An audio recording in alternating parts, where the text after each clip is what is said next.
Hello, I'm Jane Caro and welcome to Fighting the Privatisation of Education. I am your chair for the next hour. This event is presented by the UNSW Centre for Ideas and Gonski Institute for Education with the New South Wales Teachers Federation Centre for Professional Learning. Towards the end of the event, we'll have an audience Q&A with our panellists. So please send through any questions that you have for them so that you can do that by commenting on Facebook using the live chat on YouTube, or you can post on Twitter using the hashtag UNSW Ideas. So you can get involved too. Now, before we begin and I introduce our first speaker, I would like to acknowledge the Bidjigal people that are the traditional custodians of this land. I would also like to pay my respects to the elders, both past and present, and extend that respect to other Aboriginal and Torres Strait Islanders who are present here today. And welcome to everyone who's watching and listening and who may watch and listen in the future. I think this is an incredibly important conversation. And to that end, we have an incredibly distinguished special guest, someone I have admired from afar for a very long time. Her name is Diane Ravitch, and she is a long-time campaigner for public education in the United States, and she has written many, many books on the subject, and her latest is Slaying Goliath, which I can highly recommend. I've enjoyed reading it because it's hopeful. And I don't know about you, but right at the moment, I can use all the hope I can get. So it was a great pleasure to read how parents and teachers and ordinary people in the US are fighting back and fighting back successfully against privatisation and extremely wealthy and powerful companies and individuals. But for the benefit of the audience, hi Diane, how are you? Lovely to see you. Hi, great to be with you, thank you. It's lovely to have you. I can't tell you what a thrill it is. And I thought for the benefit of the audience watching us, it would be good to get an overview from you to begin with of where public education is at in America and the impact privatisation has been having and how you're fighting back. Well, we've had a very interesting conversation before we came online. Two of my very good friends, Pasi Sahlberg and Angelo Gavrielatos, are here, and we were talking about the Australian system, which it turns out is, to my surprise, very different from the American system. We have a very strong tradition in this country of free and universal public education, and it's only been since about 1983 that the system as we know it of public schooling has been under attack by people who seek to privatize it, who seek to create private management of public schools, or private management, not of public schools, but private management of public money, and vouchers, which would support religious schools. And I gather that you do this already in Australia, which I was quite surprised to learn. It's still not a popular idea at all to send public money to religious schools here. In fact, we have 50 states, and whenever there's a vote put to the populace of do you support the idea of sending public money to religious schools, it's overwhelmingly defeated because most people went to public schools, believe in the principle of free public education, and do not believe that the public should be supporting religious schools.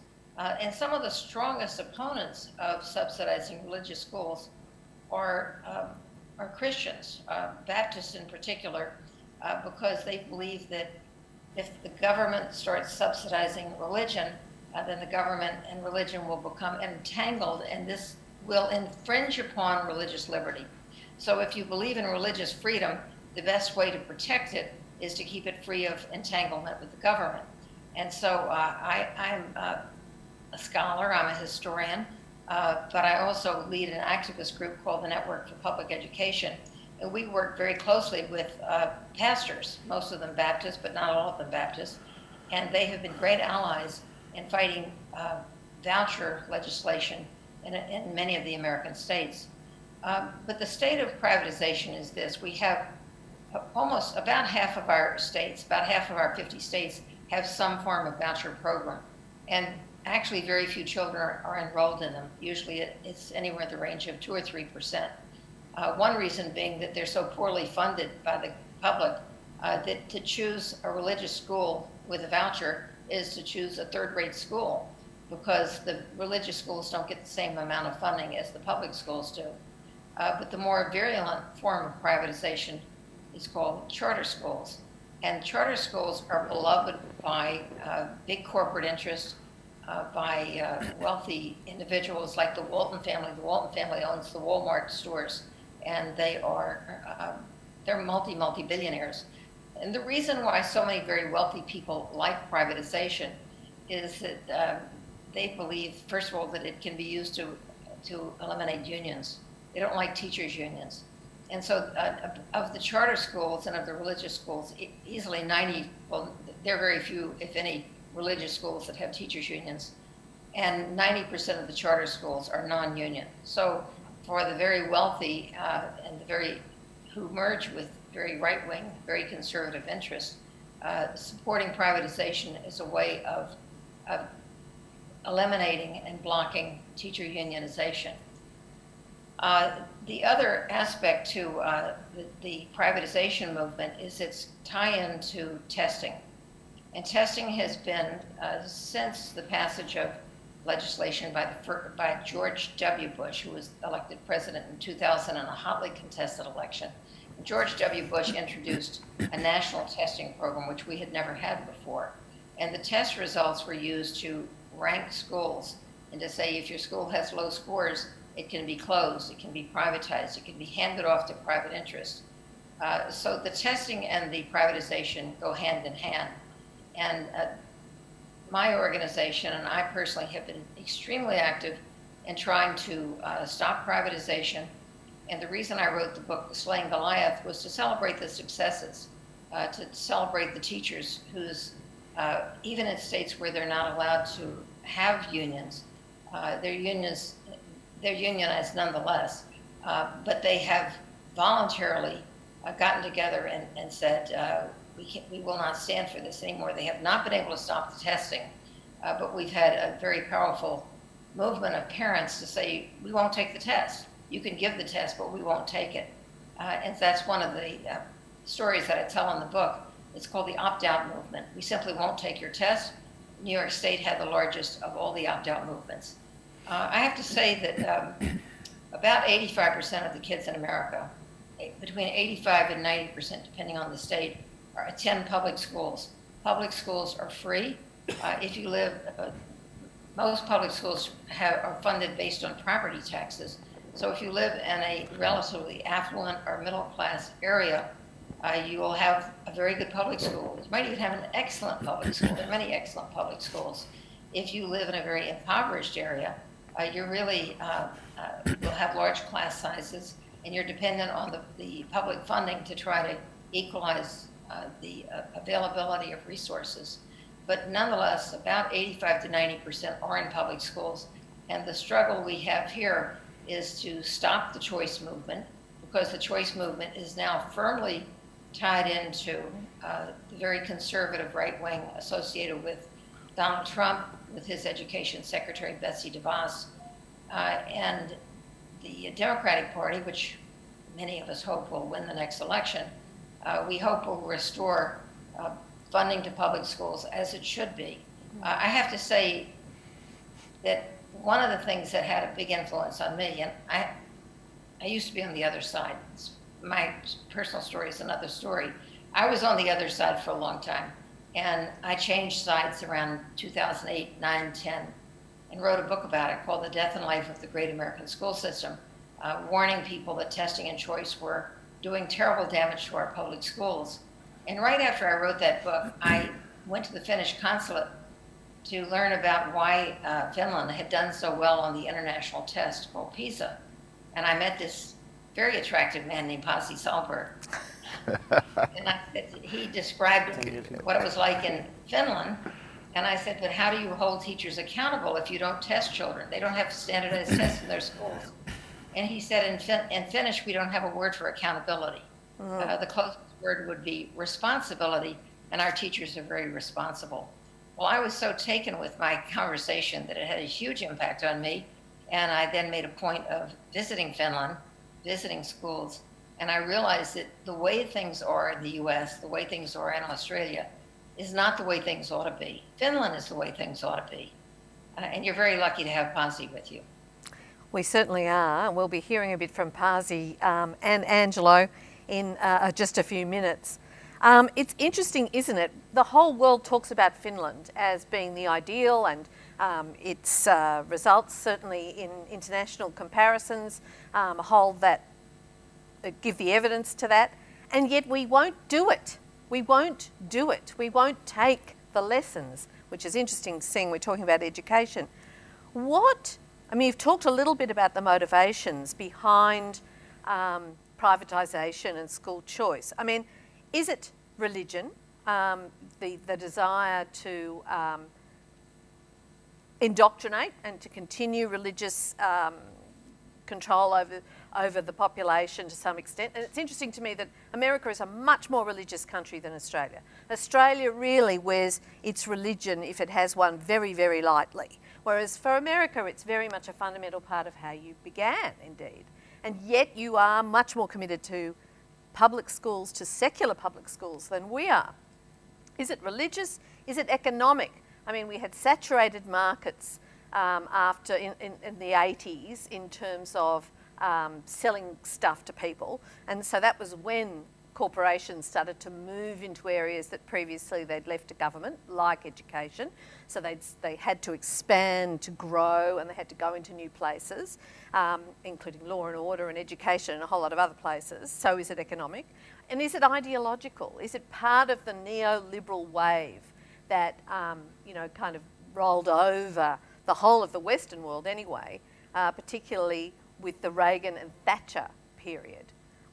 Or is it a combination of all three? What do you think, Diane? Well, I would say it's a combination of all three. And I've always had trouble identifying one specific motive. You might say that with religious groups, they're interested in expanding their reach and having public support for what they're doing anyway. And it helps them spread their message if the people who attend their church can also send their children to their school. So there is a religious aspect to it. There is an economic aspect because there is a lot of money to be made, particularly in the charter sector, not in the voucher sector so much. There's a lot of fraud and abuse and waste in the charter sector because basically the way the charters work is that most of our states have legislation allowing charters. And that means that anyone can apply to get a charter to open a school. You don't have to, in most states, you don't have to be an educator. And so corporations have moved into this, and also some very dubious characters who are running for-profit operations. So they may run a nonprofit school, but the corporation that's running it is for-profit. And then when you look at even the ones that say that they're nonprofit, they're paying themselves outrageous salaries. And there's a lot to be gained by them by multiplying. They get one charter, and then they have 10 charters, and then they have 50 charters. And each of these charters is producing public money, and there's no oversight. And just in the latest round of coronavirus relief funds, the charters were allowed to apply for funding as public schools and then turn around and apply for more money as nonprofit organizations, and to get money that public schools were not allowed to access. And as much as, I don't know, $1 billion, $2 billion have gone to charter schools because they see themselves as small businesses. So there is a pecuniary motive on the part of many of the charter operators. Some of them may be paying themselves millions of dollars a year. The virtual charters, which are online charters, are big money makers because they get the same tuition from the state as a regular public school, and all they supply is a computer and online instruction. And if someone has 10,000 children enrolled, and each of them brings with them tuition of $10,000, that's $100 million. And all they're doing is handing out computers and having teachers teach remotely. So there's a massive amount of fraud associated with the online charter business. But this doesn't seem to tarnish their reputation. The charters are beloved by the billionaires, they're beloved by Wall Street. And this is, I think, fundamentally the third thing you mentioned, which is the neoliberal impulse. The idea of marketizing everything and turning everything into a free market where competition is supposed to lift all boats. But what we've learned is that it doesn't. The cities, we have some cities that are desperately impoverished where there's tremendous inequity. And now they have many, many charter schools. In Milwaukee, there's a public system, a charter system, and a voucher system. All three of them do terribly. In Detroit, which is the poorest performing city in the nation, about half the kids are in charters, and they do as poorly, if not worse, than the kids in public schools. So the money that should go to build one strong system is instead divided into two very weak systems. And I think the neoliberal impulse is very powerful because the billionaires are not investing in charters to make money. They're already billionaires. They're investing in it in order to spread the market ideology that has been so very beneficial to themselves. Yes. Well, we can certainly recognise the two systems and the problem that has. In Slaying Goliath, you talk a lot about how in 2018 teachers took to the streets in America. It's my observation as a non-teacher that teachers are awfully well behaved. They obey the rules. There's something about being a teacher creates that. It's very hard to get them to really take on the powers that be in a rebellious way, which has happened in America. Has that turned the tide? Is that having a real effect on the way Americans are starting to think about their school system? Well, the reason I wrote Slaying Goliath was because I was very moved by what started in the spring of 2018, 2 years ago, a little over 2 years ago.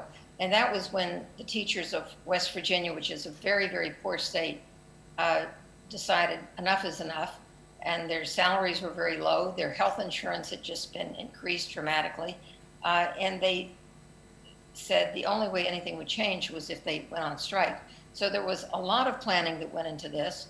Technically, they're not allowed to strike in West Virginia. They could all be arrested for doing this. But there are 55 districts in this small state. And every superintendent in the state of West Virginia decided to close the schools. So they weren't on strike. The schools were closed. But they were on strike. They all rallied at the state capitol. They all wore matching red T-shirts, and they had slogans that they chanted. They were very well prepared. And the two there are two teachers unions in the U.S., the National Education Association and the American Federation of Teachers, and they both supported the strike in West Virginia. And that strike then led to them getting some benefits, not everything they asked for, but certainly more than they would have gotten had they done nothing at all. And that was followed by strikes in other states, which I described in the book, in Oklahoma, in Arizona, in California, in Colorado, in Kentucky.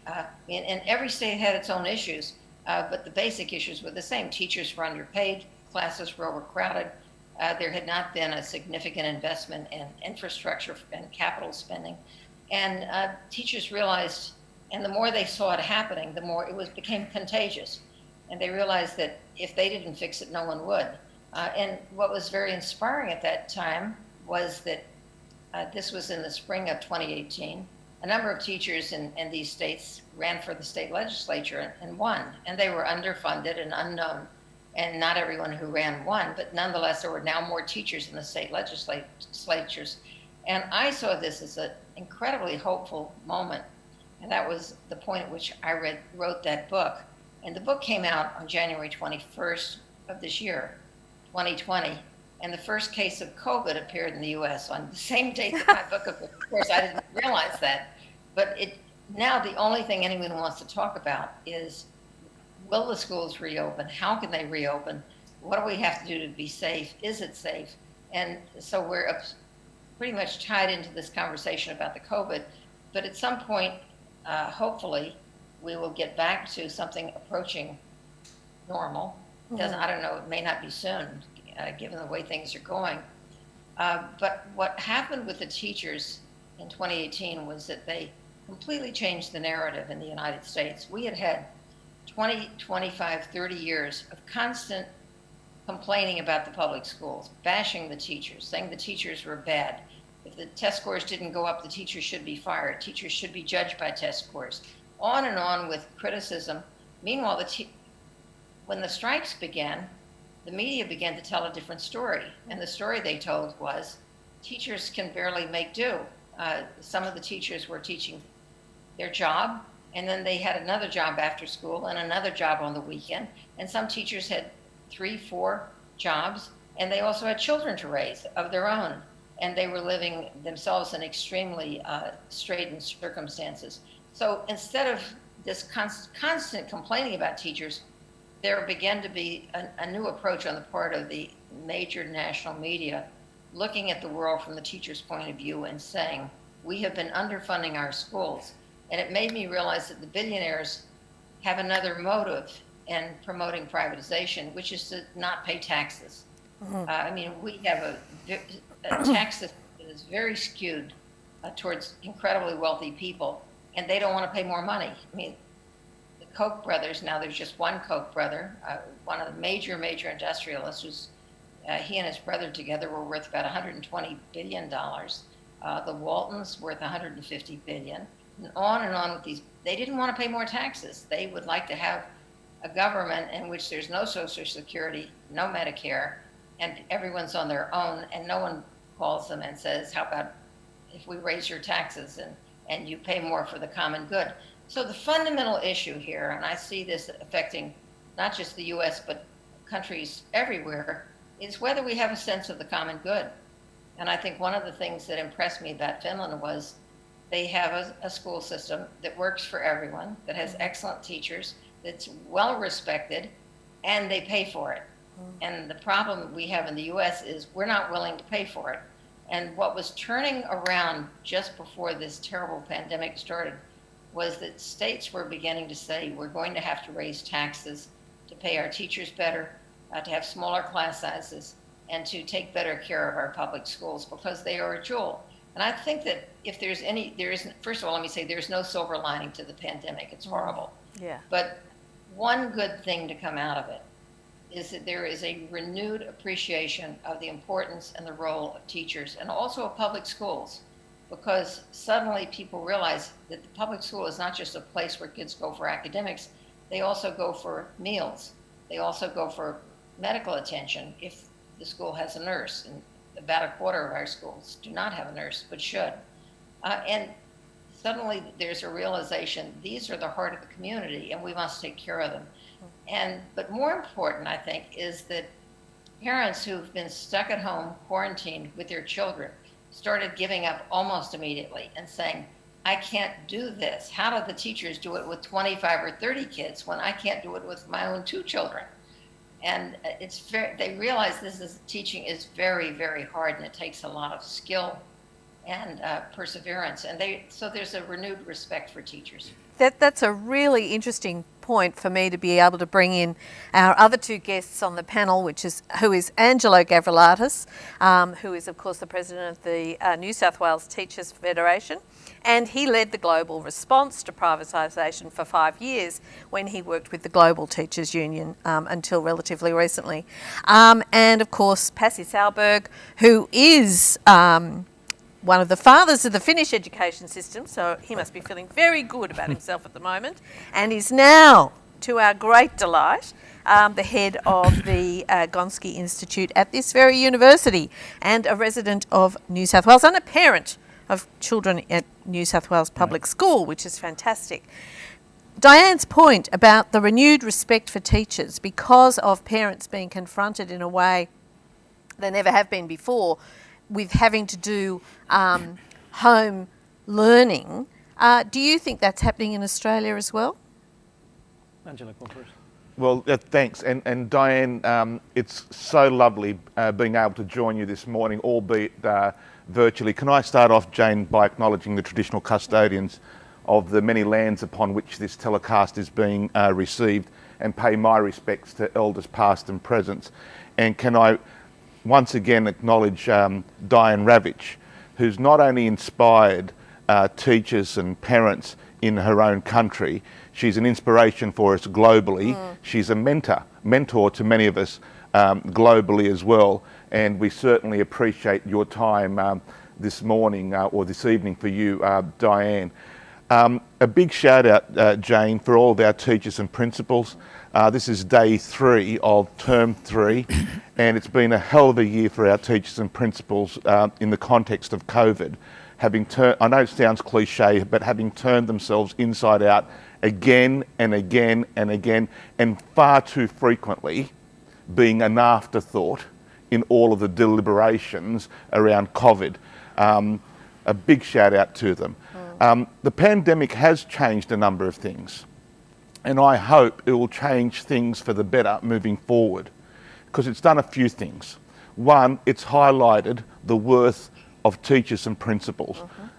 Not that we needed that to be highlighted, but it's certainly highlighted the worth of teachers and principals. As Diane said, there is a much deeper appreciation, and I think still growing appreciation, and a deeper trust and admiration for the work of teachers and principals. That's a very good thing, and we certainly hope it lasts well beyond this pandemic.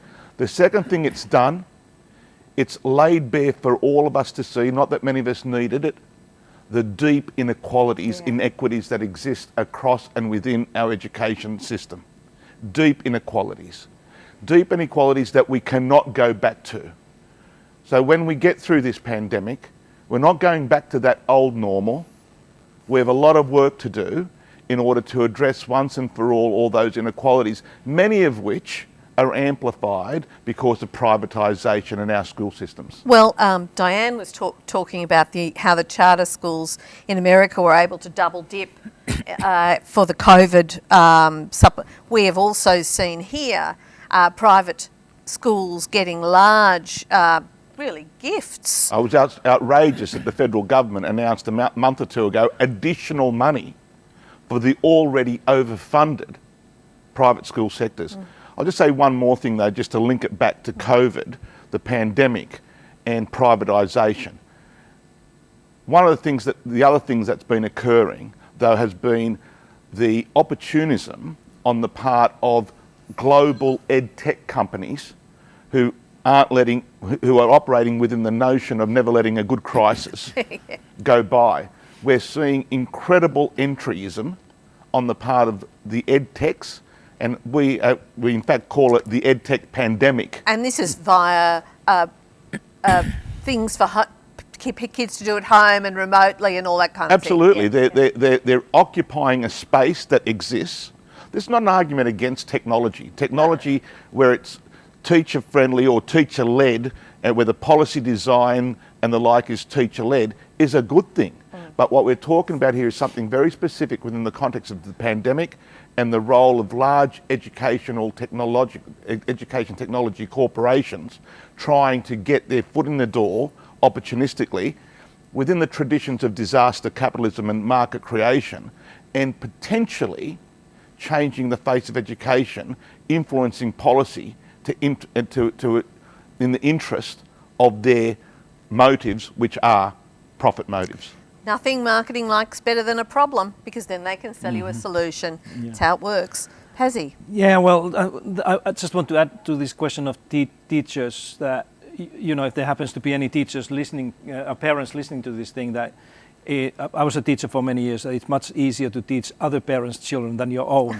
So this kind of agony of trying to make your own children follow what's going in the school when they're learning from home, it's not necessarily as bad as it feels. But I agree with both of you that, you know, when one day when this pandemic and crisis is over, that we will look at teachers in a different eyes, that we will see them almost as we are looking at medical doctors and nurses and healthcare workers right now, that teachers, and particularly in public schools, they are the ones who will keep our children happy and healthy and learning as well. And that's an important outcome of this mess that we are in.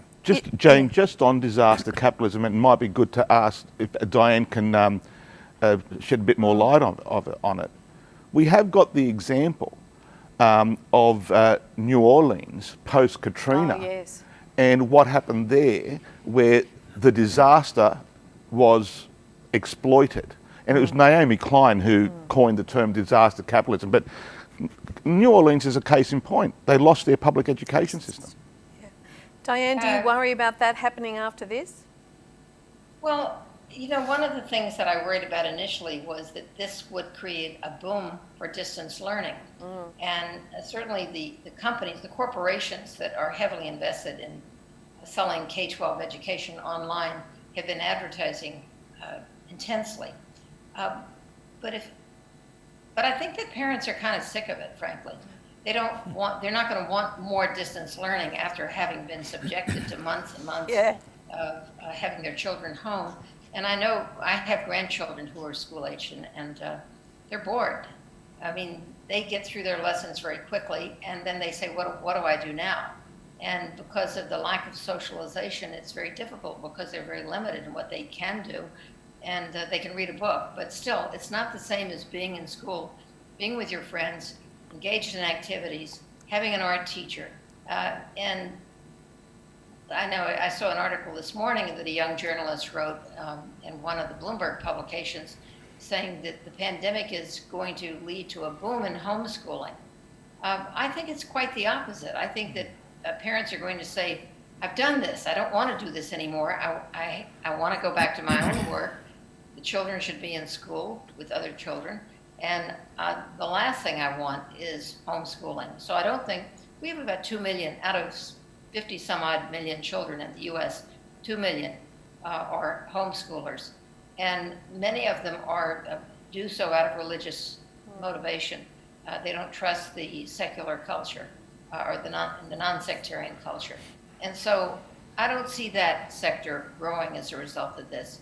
I just hope that there will be a sea change in the appreciation for the importance of schooling, for the importance of experienced teachers.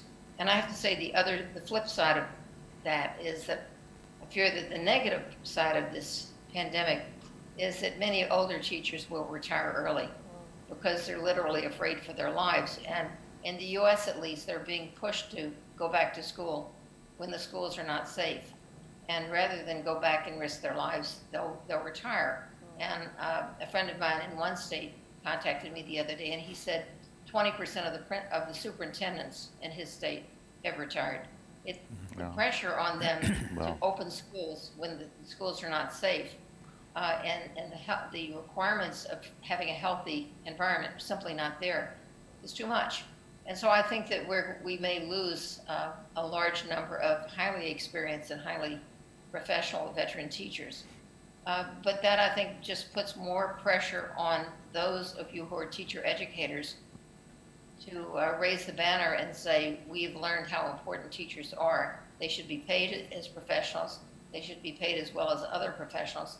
And we shouldn't bring people into the classroom unless they're committed to making teaching their work and not just a stepping stone to something else. Yeah. You asked Angelo about disaster capitalism in New Orleans, and I think that's a good question. New Orleans in 2005 was devastated by a Category 5 hurricane, which is the worst hurricane you can get. And it did tremendous damage to New Orleans, but the pieces were already in place before the hurricane to begin privatizing the system. What it needed was this one massive disaster where so many people had to leave the city, fleeing for their lives.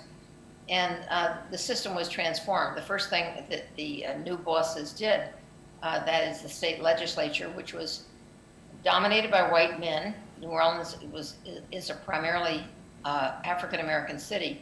But first thing they did was to fire all the teachers and all the staff. 7,500 people, most of them African-American, and most of them women. And they were the backbone of the middle class in New Orleans, and they were all fired summarily. Some of them got their jobs back, but the template for reopening was to turn the public school, close all the public schools, or almost all the public schools. A few remained open. It's now an all charter system, but all the schools in New Orleans are now run by private organizations who are free to hire and fire teachers at will because the legislature, in addition to firing all the teachers, eliminated the teachers union. So that's what this is all about, is get rid of the teachers union, fire the teachers, start fresh, bring in, we have a group called Teach for America, you probably have Teach for Australia. And these, theory there is that any bright young college graduate will be a good teacher, and that's simply not true. I mean, one of the things that's made Finland the envy of so many countries is that they demand professionalism, and they would not permit unprepared or ill-prepared, inexperienced young people to teach other people's children. So I think that the bottom line, and I write about New Orleans in Slaying Goliath, is that it's one of the lowest performing cities today and one of the nation's lowest performing states. Louisiana is a very, very poorly educated state, does very poorly on the national exams. And about half the charter schools in New Orleans are considered failing schools. So there has been no miracle there. It's kind of held up as the ideal of privatization because there are no public schools left, there is no teachers union, and yet half the schools there are failing schools. And they're almost, the failing schools are almost uniformly all non-white children. It's very interesting that you talk about the aim of the privatisation is basically to avoid paying taxes, to impose neoliberalism as much as possible, because I kind of get it. If you are talking about market forces, you know, that the market can solve every problem, the big sticking point is in the education of all children, because children are not disadvantaged through any of their own doing. They are disadvantaged because they were unlucky in the lottery of birth, and some kids are advantaged. So they haven't earned their advantage, and they haven't deserved their disadvantage. So it is the major sticking point in the neoliberal market forces, merit will out, you know, blah, blah, blah nonsense. Sorry, I'm exposing my bias. I think it's infantile nonsense, that argument. It's the truth. Yours is the truth, Jane. Yeah, that's right. Jane, are you familiar with the book The Rise of the Meritocracy by the British sociologist Michael Young? No, but I better get it.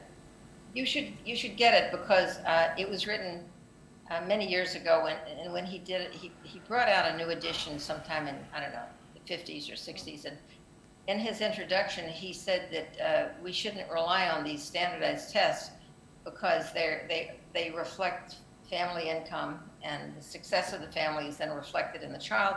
And he said people are likely to become arrogant when they get high scores, and they think that they're smarter, that they deserve what they get in life, and the people who get low scores deserve nothing, and the people who get low scores think that they deserve nothing because of these tests. And he says, in reality, the people who get the high scores are members of what he calls the lucky sperm club. Yeah. Absolutely. I know a few of those. Well, but it seems to me that this is the nub of the problem, that if you have that philosophy about I'm superior because I'm wealthy, and that, you know, prosperity theology, all that kind of stuff is playing into that, it's where public education and the education of all children is where it sort of bangs up against something. And so there is a real attempt to literally, as in New Orleans, dismantle it, get rid of that particular problem. Is COVID going to help us to fight back against that, or is the jury still out? Absolutely. Look, let me put it this way. We didn't need COVID to help us fight back, because that's what we do. Yeah. If you don't fight, you lose. Yeah. We fight, and there's no nobler cause for every teacher and principal than the defence of quality public education for all. Yep. And the campaign against privatisation. Greatest idea humanity ever had. We didn't need COVID, but COVID having put the spotlight on inequality and the impacts of such on the opportunities for every child, you betcha. We're going to fight some more. But you know, the other thing is that if we look at the what has happened in these countries, most of the countries until now with this COVID thing, is that almost every nation has relied on the advice of the experts, health and medical experts, in what to do next. Yeah. So what we can, if we learn from this crisis, that in education, when we are fixing our education systems, we have to listen more the experts who really know what's going to happen. And in this country and many others in the United States, education reforms and policies has been based on politics or ideas of some individual people. Or ideology. And this is where my kind of a hope is, that if we understand that any complex system like health or economy or education requires expertise. And that's why, the amazing thing is that the OECD, that people often refer as an authority in the global evidence, OECD has been telling for the last 10 years very clearly to all the governments, including here and the United States, that the market mechanisms is a bad idea in education. There's no successful education system in the world that has built its kind of a success and glory around the kind of a market ideas that we are seeing here and the United States and many other countries. Instead, the OECD is emphasizing the importance of equity, the fairness, the public education. If you look at the world-class systems right now, they all share the same thing. They're strong public education systems, and they all have been driven by this idea that the best school for each and every parent's child should be the neighborhood school. Yeah. And you cannot have that ideal if we kind of believe that you can run the education system like you run the business. Yeah. And that's the kind of a thing that let's listen to not only our own experts, education experts, but also the international authorities that have much more kind of a big picture knowledge than And others. I don't know, the evidence. We could look at the evidence. Yeah, exactly. Yes. This is astonishing because, and this is why sometimes we highlight that even though it's incremental, we are winning. Yeah. It's not only the OECD's evidence, the World Bank, their own evidence, the World Development Report 2 years ago that focused exclusively on education, the World Bank concludes in their own reports that privatisation doesn't work. It deepens inequality, it deepens segregation, and in fact it doesn't improve education. There's a term in political science called organised hypocrisy, and that is where actors ignore their own evidence, which is the case for the bank and others. Sounds like the human race. I actually think too in this conversation, just as we get to the point where I'm going to bring in some questions from teachers and principals, one of the things we've talked about here that COVID may also be reminding us of is what education and schools are for, because it got narrowed down, didn't it, to the point where it was all about test scores, that actually it was just about, like, children were little vases and what you did was stuff them full of information which they could then regurgitate, job done. And what people are realising, and I think Diane referred to it earlier, is that schools are a whole experience. They're about socialising, they're about relationships with teachers and educators, they're about learning how to be with other kids as much as they're about the curriculum and the stuff. I always thought the curriculum was the stuff you practice on. It isn't, you don't have to know it. You have to know how to find out about what you need to know. And that COVID is reminding us of that, because that's what's lacking when parents sit at home with their children and find their children are longing to get back to school, to see their friends, to see their teachers, to be part of something again. I want to throw a question to Pasi, since he mentioned the importance of relying on the experts. And I thought when he mentioned the OECD, I thought about the damage that's been done by the horse race that they run with their PISA, where every nation wants to be first. And I was very impressed when I first met you when you said, well, we're first this year, but frankly, we don't care where we are, because in Finland, we don't want, when you ski down a hill, you don't want to be the first, you want to be the second. Yeah, exactly. Yeah, but I think that there's no perfect way of measuring complex systems like social systems anyway. And you know my position to the OECD PISA test. I think that there are several issues. But I also often argue that without evidence, if we wouldn't have any data, any evidence about other countries, we would be arguing about very different things right now. So that's why I think we have to be mindful with the fact that the data, we need some ideas, some evidence about what's happening, but we cannot fully rely on, for example, the data that comes from questionable sources like the standardized assessments in the national tests. Well, thank you all for that conversation we've just had, but we've now got some questions. We've got some pre-recorded questions, and then we'll get some questions from the online audience. If you haven't already and you've got a question, please submit it. for our panellists via Facebook, YouTube or Twitter. But let's begin with our first question from Alice Lung about school choice. Hi Diane, my name is Alice Lung and I'm a teacher in Sydney, Australia. My question relates to school choice and public education. While many members of the community are generally supportive of a strong public education system and they recognise the value of a strong public education system, many are unwilling to send their own children to the local public school, citing school choice as the main reason. This then results in some public schools experiencing increasing compounded disadvantage. So my question is whether school choice can ever coexist with a strong public education system. Well, let me answer your question and tell you that I just noticed that my cat is sitting over my shoulder. And That's lovely. If you see a couple of ears on that side, Yeah. that's my cat right there. Hi, boys. I think that's a very good question, and clearly it's possible, but I think it's not likely. What happens with the system of school choice is that those who have the most take care of themselves and their own children.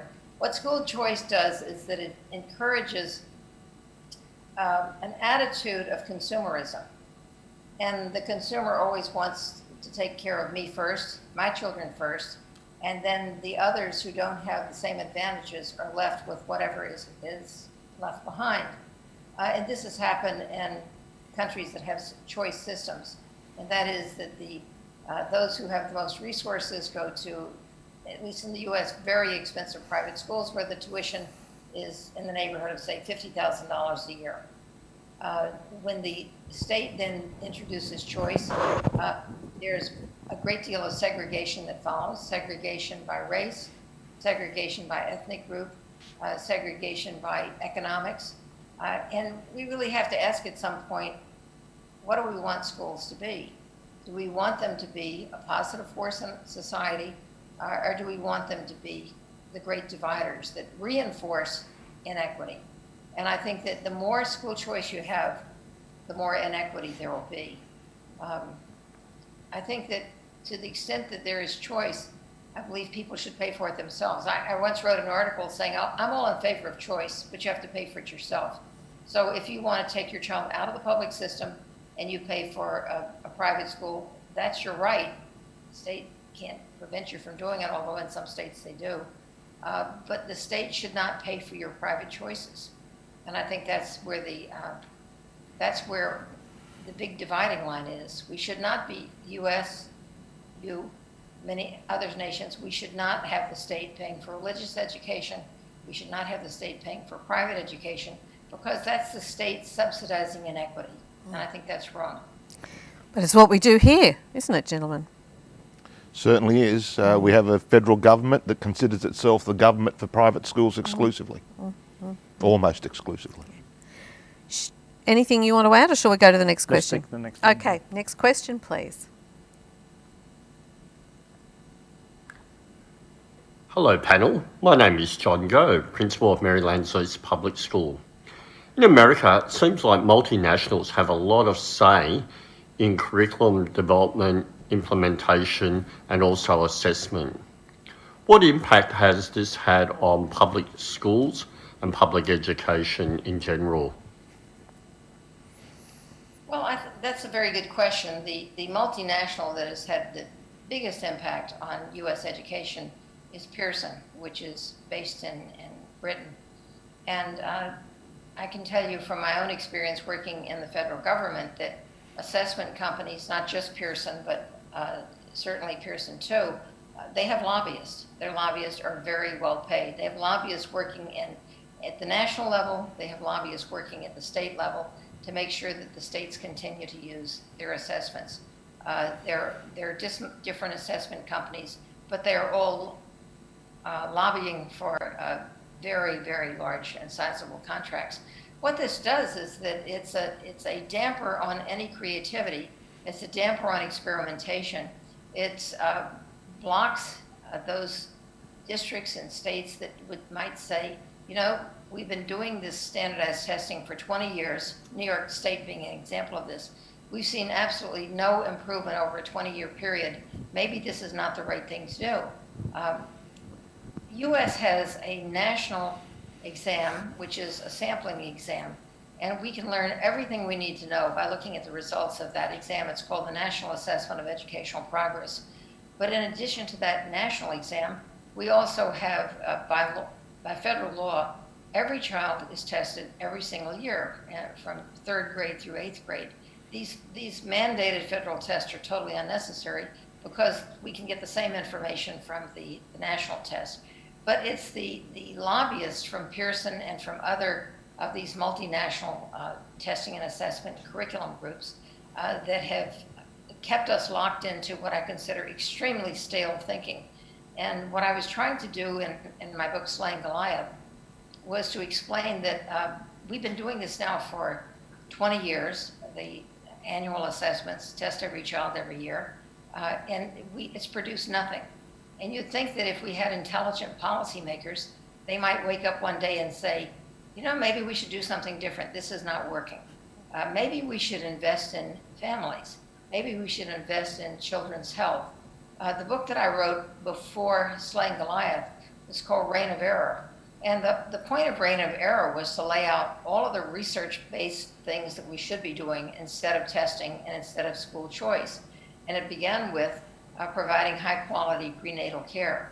And there's just a wealth of evidence showing that when women don't get high-quality prenatal care, their children are likely to be born with disabilities, and the children obviously will have, their lives will be harmed, but then society will be paying for their disabilities, which would be way more expensive than investing in good medical care at the outset.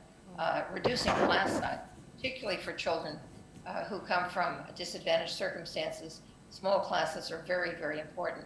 But there's a range of research-based things we should be doing instead of standardized testing. But standardized testing they're like a worm that's eaten people's brains. And policymakers cannot imagine. And when somebody said earlier, how come nothing changes? Jane said, how come, we know the Finnish example, they don't give standardized tests, why don't we follow that example? We have a system, a political system, that listens to experts from McKinsey and from other similar management consultant types who know literally nothing about education, nothing about children, but they know data. And so they want the big data that standardized testing provides. And our policymakers are in love with data, and the data is worthless. Anything to add, gentlemen? Well, Pearson's motto is always learning, which most people that I know refer to as always earning. It's also been referred to as a mutating giant because it's constantly morphing itself as part of its market creation to drive its profit, to feed its profit motive. In the case of assessment, and this is where they drive policy as well because of the lobbyists. Once you've captured assessment, standardised testing, well then what you can do is you can then populate curriculum. What you can then do is populate teacher development.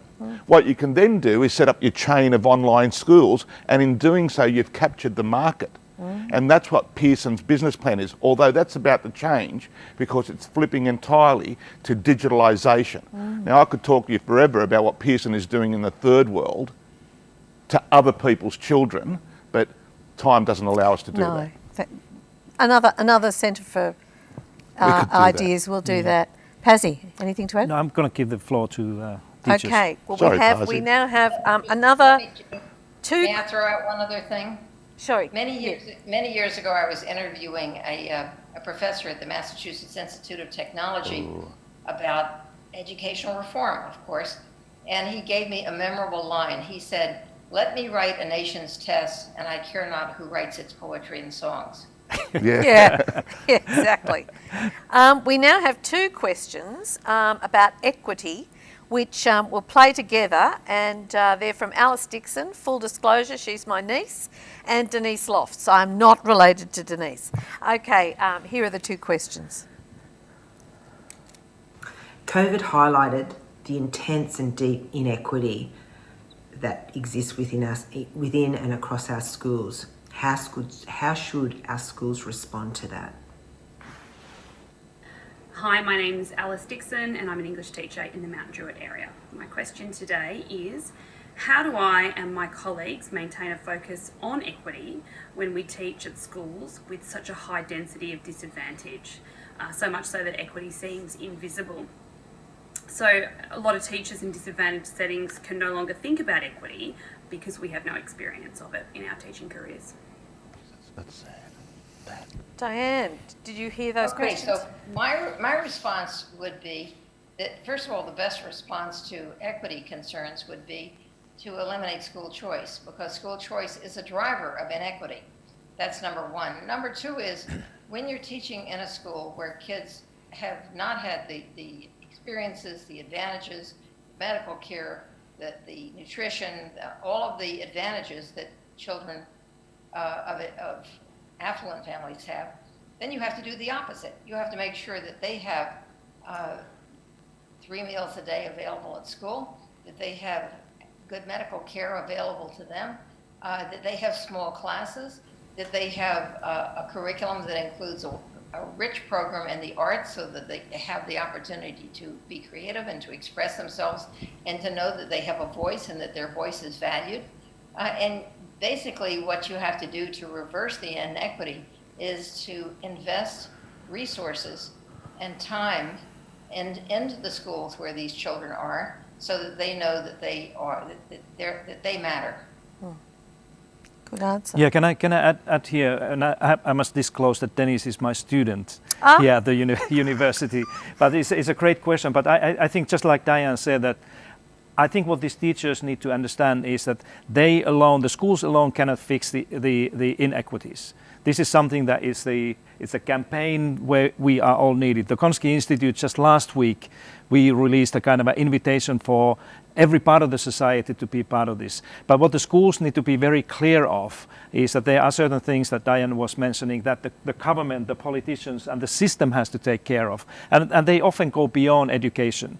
It's not just about the curriculum and teachers and resources. It's about healthcare and well-being and social issues that has to be provided if we want to have an equitable system. But there are certain things that the schools can do, and many of the schools here that I've seen in New South Wales and Australia actually are doing wonderful thing. And one of those things is that we need to understand that children have different needs, and we have to understand that we need to address those needs upfront, early on. Oftentimes it happens that we only provide help to those kids, whether it's about learning or health or behavior, whatever it is, when the problem is already there. And the kind of an equitable school is doing these things early on. They intervene early and identify these things so that they can provide help to all of these kids. But please don't accept any claims that schools can fix the inequities in Australia. That's not going to happen. You can do your share, but you have to understand the big picture, and you have to be able to argue and ask for other people to do their share. Angelo.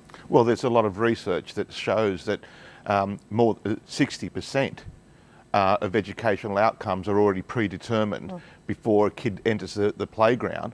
20% they can't account for, and 20% is attributed to what we can do in our schools. That's not to say that all of our people aren't doing a great job, and how much more they could be doing if they had the resources to do it. Oh yes, absolutely. Teachers sometimes make a huge difference in terms of encouragement. You hear that all the time. Everyone can name the teacher who did that for them. We have one last pre-recorded question. Let's have a listen to that. Chris Habrecht, my people are Wiradjuri country, central New South Wales, from the banks of the Murrumbidgee and the Darling River. I am the principal of Guildford Public School in Western Sydney.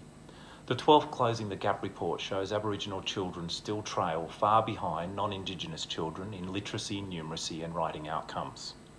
The report also shows the country is on track to meet just 2 of the 7 government targets to reduce the disparity in health, education and employment outcomes. While literacy scores for Indigenous students have slightly improved in the past decade, at least 20% are still behind the national benchmarks. The 2019 Family Matters reports shows Aboriginal and Torres Strait Islander children represent 37% of the total out-of-home care population, including foster care, but only 5.5% of the total population of children in Australia.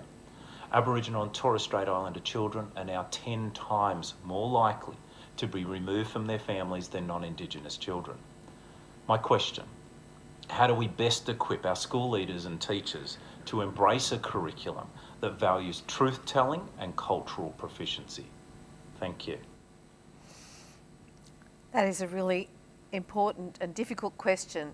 Diane, as an American, do you have the answer for us? Because we haven't been able to solve it. Well, I think some of the problems we have in this country are not dissimilar. And I think a lot of what you're describing was discussed by Pasi in his last answer, which is the schools can do many things, but what they cannot do is they cannot reorganize society. And the inequities you're describing are rooted in society and not in the schools. So the schools are trying desperately to repair damage that was done to children and done to families and done to communities long before they ever arrived in schools. And what's needed is a sweeping change that lifts up families, lifts up communities, and gives everyone a sense of worth and also the means to have a decent standard of living. And I know that those are very large orders, but until society faces up to its responsibility, the schools will constantly be playing catch up, trying to do the best they can for the children. As for what they can do, they can certainly commit themselves to truth telling, to teaching children about their own history, about how their world connects to the larger world. All of this is very important, and schools do this, and I think that schools can give children a sense of who they are, a sense of place, and a sense of possibility, a sense of the opportunities that lie before them. But the larger picture is the one that will require people who are not in schools, but who are in the state the state government, the national government.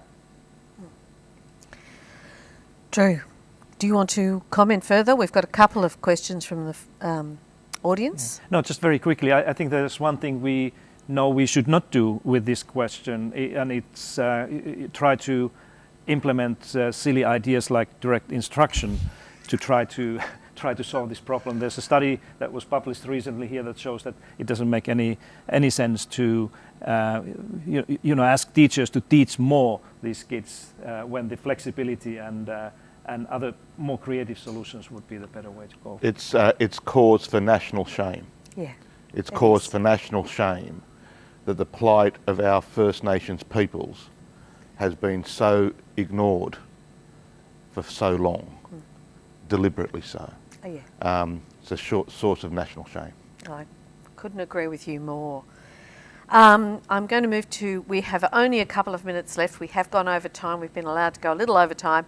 So I'll ask for very brief answers. But Susan from Leichhardt asks, policies like local schools, local decisions, this will be a little opaque to Diane. This has resulted in the loss of support from teachers. What can we do to ensure the Department of Education supports the teachers? Well, just for Diane's benefit, local schools, locals decision, Diane, comes out of the privatisation playbook. It's the devolution of responsibility from the centre, if you like, devolution, shifting responsibility and ultimately blame. When it was introduced at the same time that they slashed significant resources in terms of support to schools through experts, curriculum experts and other experts which were able to assist schools to continue to develop on the path of ongoing improvement. So what do? We keep on campaigning in terms of ensuring schools and principals have the support and the resources they need to be able to do the job that needs to be done. Any comments from Diane or Pasi on that one, or we'll go, I think it'll have to be the last question. I'll go from Isabella from Western Sydney. What can a teacher do in their own school to stand up for equity and expose government underfunding of public schools and overfunding of privatised schools? How do teachers in their place of work do something about that? Diane, have you got a suggestion? It'll have to be brief. Well, you know, I am asked this question often by teachers in the U.S., and I will say to them, join the organization that I run, the Network for Public Education, because we try to encourage people to work with others. On your own, it's very hard to make a difference when you're just one person. But when you collaborate and you find that there are many people who share your views, it's very important to find other people that you can work with, and you become an organization, and you may be a small organization, but then you find other small organizations, and before you know it, you have a national force where you can speak out on a national basis, representing people, teachers and parents who share your views. So I think it's about network building and collaboration. But on your own, you know, I guess what I tried to show in my book is that there were examples where small numbers of people made a big difference, changed the direction of history in their city or their community. But in general, it's a better idea if you have people that you're working with and collaborating with, so that you have a larger voice. Right, exactly. In other words, get organised. Yeah, use your voice. Use your voice. Yeah. Join the union. Start your own organisation. Isabel, let us know where you are, and we'll make sure that we work together to build that collective voice and collective strength. Yeah. Unfortunately, we now have to bring this really interesting and really important event to a close. I'd like to thank Diane Ravitch, obviously, all the way from the US. It's been wonderful to have you here.